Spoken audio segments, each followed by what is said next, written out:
संख्या civil appeal 6831/2013 में दिनांक 19/8/2013 के पारित न्यायादेश में निर्देश दिया गया है कि श्री कुलाधिपति महोदय कुलपति एवं उपकुलपति की नियुक्ति हेतु बिहार विश्वविद्यालय अधिनियम 1976 के अनुच्छेद 10(1), 10(2) तथा 12 के आलोक में योग्य व्यक्तियों का पैनल बनाकर पारदर्शी तरीके से करेंगे, परंतु अधिनियम की धारा में निर्धारित मानकों के आलोक में कुलपति वीर कुंवर सिंह विश्वविद्यालय आरा के व्यक्तित्व एवं कृत्य के संबंध में कई प्रश्न खड़े हो रहे हैं। उन पर महामहिम राज्यपाल कुलाधिपति उत्तर प्रदेश के निर्देश के आलोक में पत्र संख्या E8852/5 GS/2018-7 दिनांक 19/11/2018 के द्वारा आर्थिक भ्रष्टाचार से संबंधित जांच चल रही है।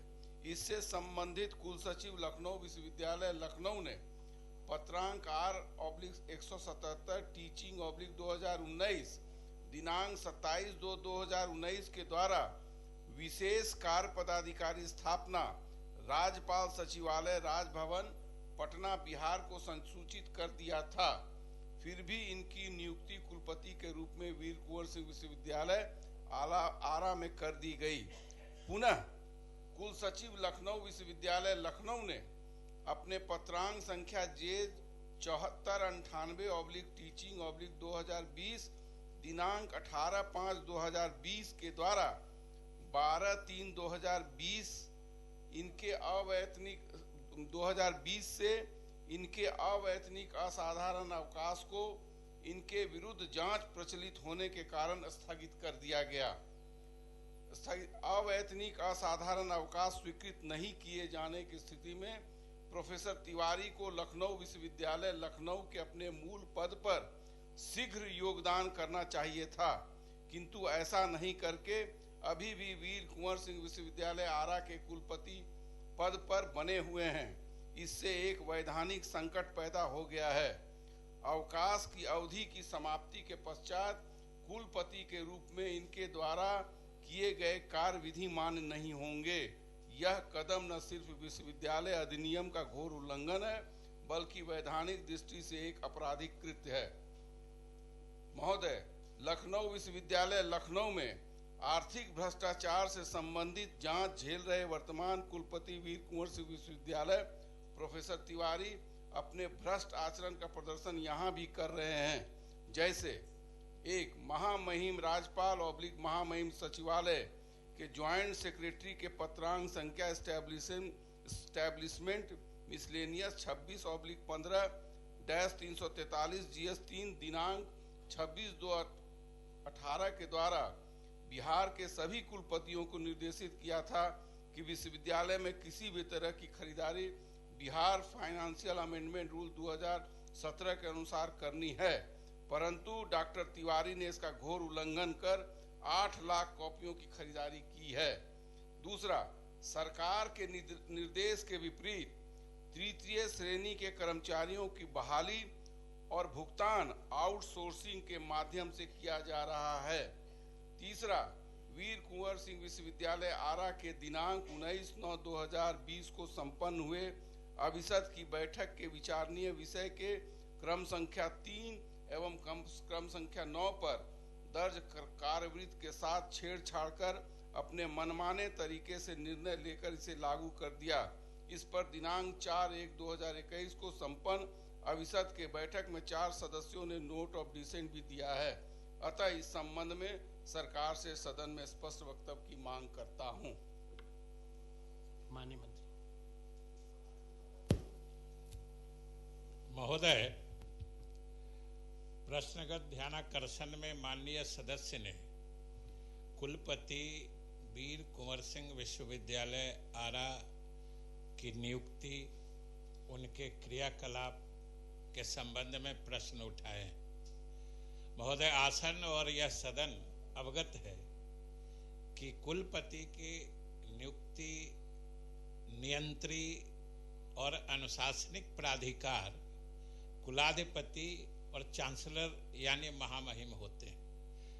महोदय, सरकार को यह सूचना है कि अभी हाल ही में इसी तरह के यानी सदृश और समरूप आरोपों या परिवाद के क्रम में महामहिम के द्वारा कुलाधिपति के कार्यालय द्वारा सदृश आरोपों के परिप्रेक्ष्य में एक कमेटी बनाई गई है, जिसके ललित नारायण मिथिला विश्वविद्यालय के कुलपति उस जांच समिति के अध्यक्ष हैं और भीमराव अंबेडकर विश्वविद्यालय मुजफ्फरपुर के कुलपति उसके सदस्य हैं। तो कुलाधिपति महोदय ने सदृश परिवाद की जांच के लिए एक समिति का गठन कर दिया है। वो इसकी जांच कर रहे हैं। जो माननीय सदस्य के परिवाद या उनके इस ध्यानाकर्षण सूचना में जो बिंदु या जो तथ्य हैं, सरकार कुलाधिपति कार्यालय से, महामहिम के कार्यालय से अनुरोध करेगी कि उस जांच के क्रम में या उस जांच की प्रक्रिया में इनके द्वारा उठाए गए बिंदुओं को भी शामिल कर लिया जाए। ये जो कमेटी बनी है, क्या वीर कुंवर सिंह यूनिवर्सिटी के कुलपति पर ही जांचने के लिए कमेटी बनी है और अन्य मामलों पर है, ये समझ जानना चाहते हैं? नहीं महोदय, उन्हीं के खिलाफ इसी तरह के आरोप की जांच के लिए बनी। नहीं महोदय, एक पार्ट उनके अपॉइंटमेंट का है महोदय, और दूसरा पार्ट है उनके अपॉइंटमेंट के बाद आर्थिक मामलों से संबंधित है। अब बिहार यूनिवर्सिटी एक्ट 1976 की धारा 35 के तहत सरकार को फाइनेंशियल मामले की जांच करने का अधिकार है महोदय। जैसे कॉपियों की खरीदारी के संबंध में एक मामला है। दूसरा, सरकार के स्तर से ही निर्देश गया है कि 3rd ग्रेड के एम्प्लॉय को आपको बहाल नहीं करता है। मैं ये कॉपी भी है मेरे पास।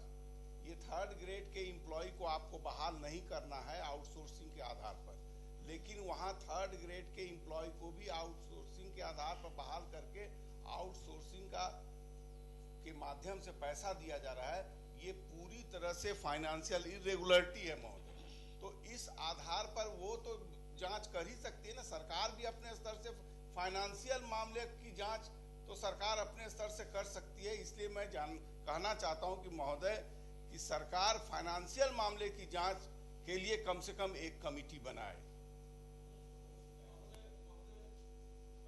माननीय मंत्री महोदय ने सही कहा, नियंत्री मंच जो है वो राजभवन महामहिम कुलाधिपति है, लेकिन बिहार राज्य विश्वविद्यालय अधिनियम में धारा 23 और धारा 35 को स्पष्ट रूप से देख लिया जाए, जहां पद और पैसे का इन्वॉल्वमेंट है, वहां सबसे ऊंचा राज्य सरकार है। राज्य सरकार उस मामले को जांच करवा सकती है। राज्य सरकार ही सारे पैसे देती है। ये अलग बात है कि राज्य सरकार की अनुशंसा फिर कुलाधिपति कार्यालय को जाएगी, लेकिन जहां पद और पैसे का इन्वॉल्वमेंट है तो उसमें अब जो जांच समिति बनाई गई है वो कितने दिनों में जांच करेगी, क्या करेगी, उनको तो आप निर्देशित नहीं कर सकते। उनको तो कुलाधिपति सचिवालय निर्देशित करेगा। लेकिन आप अगर शिक्षा विभाग की एक कमेटी बना देते हैं, अच्छे पदाधिकारी जो वहां जाकर के जांच करें, जो योग्य पदाधिकारी आपकी नजर में है, तो निश्चित रूप से जो अन्य विश्वविद्यालयों में जो तरह तरह की शिकायतें आती रहते हैं, आए दिन समाचार पत्रों में पढ़ते रहते हैं, तो हमको लगता है विश्वविद्यालय सबसे बड़ा शिक्षण संस्थान है और वहां के बारे में अगर इस तरह की बातें उठती हैं तो यह चिंताजनक है। इसीलिए पद और पैसे की उपयोगिता और उपादेयता को देखते हुए मंत्री महोदय एक शिक्षा विभाग की कमेटी बनाने आपके माध्यम से मैं आग्रह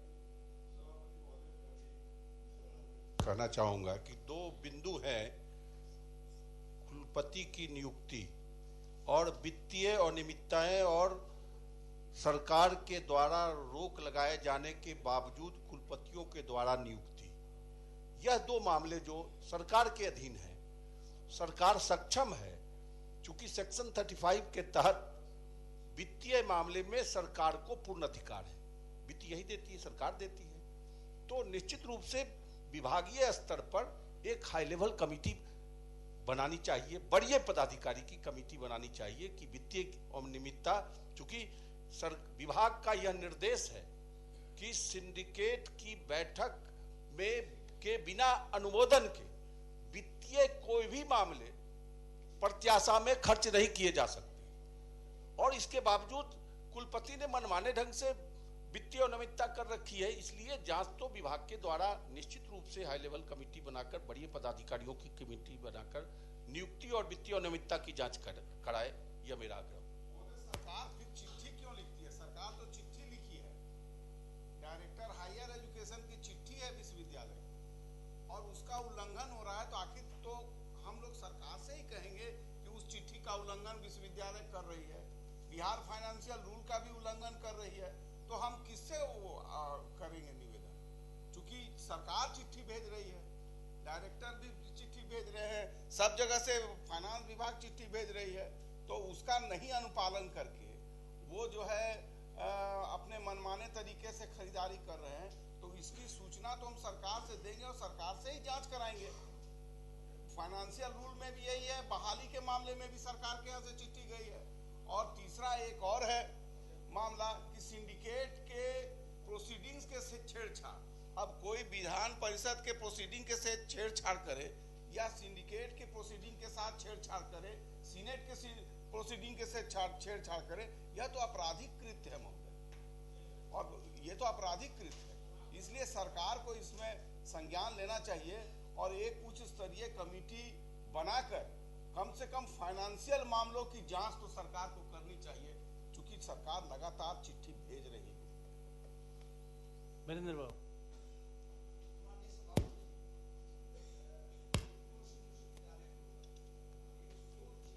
भोजपुरी का जो छपरा का रहने वाला था, मैंने टेलीफोन किया, मैंने उनसे निवेदन किया कि इस तरह के सारे छात्रों का शोध प्रबंध आपने जमा कर दिया है, इसका भी आपको जमा करना चाहिए। उनका उत्तर था इन्वर्टेड कॉमा में कि आपको जो करना हो कीजिए, मैं उसका शोध प्रबंध जब तक कुलपति रहूंगा नहीं जमा होने दूंगा। एक मिनट सर, माननीय सभापति जी, पूरे बिहार के बारे में मैं ये कहना चाहता हूं, पूरे बिहार के बारे में ये बात मैं कहना, एक मिनट, पूरे बिहार के बारे में मैं कहना चाहता हूं, बिहार के कुलपतियों के बारे में। इसमें 40 साल, संजय जी यहाँ हैं, शिक्षक संगठन में 40 वर्षों से हम लोग काम करते हैं। ये फेंका फेंकौल से काम नहीं चलेगा और सरकार को इसको जिम्मेदारी के साथ लेना पड़ेगा। और हम लोग माननीय शिक्षा मंत्री के आने के बाद, मैं कहना भी नहीं चाहता था, बाकी ये माननीय शिक्षा मंत्री से मुझे आशा है, इसलिए मैं इस तरह की बातों को कहता हूं। ये कुलपति आए हैं, इनको सिंडिकेट नहीं मालूम है, कैबिनेट ऑफ द यूनिवर्सिटी होती है, senate Vidhan Sabha of the university होती है, और फाइनेंस उसका होता है, फाइनेंस वित्त समितियां होती हैं। किसी समिति की बैठक किसी विश्वविद्यालय में महीने में एक बार सिंडिकेट की बैठक होनी है, बिना उसकी अनुमति के एक पैसा नहीं खर्च होना चाहिए। सारे बिहार के कुलपति जो मन में आए कर रहे हैं, किसी लोकतांत्रिक संस्थाओं का सम्मान नहीं कर रहे हैं। बिहार की गरिमा गिर रही है, बिहार की प्रतिष्ठा गिर रही है। इस पर मैं आपके माध्यम से माननीय मंत्री जी से कहूंगा, इस इतिहास को बदलने की कोशिश करें। 10 वर्षों से ये सब धंधा चल रहा है। माननीय महोदय, माननीय सदस्यों ने जितनी बातें कही है या जितने आरोप की बातें या जो जिन बिंदुओं को उन्होंने उठाया है, हम उसका खंडन करने या उस पर टिप्पणी देने की स्थिति में अभी नहीं है, और न ही अभी सरकार सक्षम है कि नहीं है वो प्रश्न हमारे सामने। लेकिन एक चीज पर तो सदन को विमर्श करना ही होगा कि महामहिम भी इसी सरकार के प्रधान होते और विभिन्न विश्वविद्यालयों के कुलाधिपति होने के नाते उनकी भी एक अलग भूमिका होती है। उस भूमिका होते हुए भी इस सरकार के भी प्रधान महामहिम है, और जब यह बात सरकार के संज्ञान में है कि कुलाधिपति ने, और वो भी कोई छोटी मोटी, आप तो 2 अधिकारियों की कमेटी बनाने की बात कर रहे हैं, उन्होंने जो जांच समिति बनाई है महोदय, दो वाइस चांसलर्स को ही उन्होंने डाला है, दो कुलपति हैं। जो ललित नारायण मिथिला विश्वविद्यालय के कुलपति हैं वो उस समिति के अध्यक्ष हैं, और BR अम्बेडकर विश्वविद्यालय मुजफ्फरपुर के कुलपति उसके सदस्य हैं। और हम सदन को और माननीय सदस्य को आश्वस्त करना चाहते हैं, क्योंकि उस जांच कमेटी की अधिसूचना मेरे पास है कि आप लोग जितनी प्रकार की बातें या परिवाद की बात कह रहे हैं, चाहे कुलपति महोदय के खुद की नियुक्ति का मामला हो, चाहे उनके द्वारा की जा रही गलत नियुक्तियों का मामला हो, चाहे उनके द्वारा की जा रही वित्तीय अनियमितता की मामला हो, इन सारी चीजों का समावेश लिखित रूप से और प्रत्यक्ष रूप से उस जांच के आदेश में दिया गया है। और यह इन सब चीजों को उस कमेटी के जांच के दायरे में सन्निहित किया गया है। और हम माननीय सदस्यों को इस माने में भी आश्वस्त करना चाह रहे हैं कि जब आपके ध्यानाकर्षण सूचना में जिन बातों की चर्चा है, हम सरकार की तरफ से महामहिम के कार्यालय को या उनको अनुरोध करेंगे कि जब जांच हो ही रही है तो इन सब चीजों जिसके संबंध में परिवाद है इस ध्यानाकर्षण सूचना में उसको भी उस जांच के क्रम में शामिल कर लिया जाए। लेकिन महोदय, आसन और सदन इस बात से जरूर इत्तेफाक रखेगा कि एक साथ दो जांच सरकार के सर्वोच्च स्तर पर एक महामहिम करवा रहे, एक सरकार कर रही है, आरोप सेम है, और दो जांच समानांतर रूप से चले। महोदय, यह रूल्स ऑफ एग्जीक्यूटिव बिजनेस इसको उचित नहीं मानता है। हमें हमारे समझ से सदस्यों को भरोसा रखना चाहिए कि जब महामहिम जांच करा रहे हैं तो सही चीजें होगी, और उस जांच को देख लीजिए, फिर हम लोग बात करेंगे इस पर।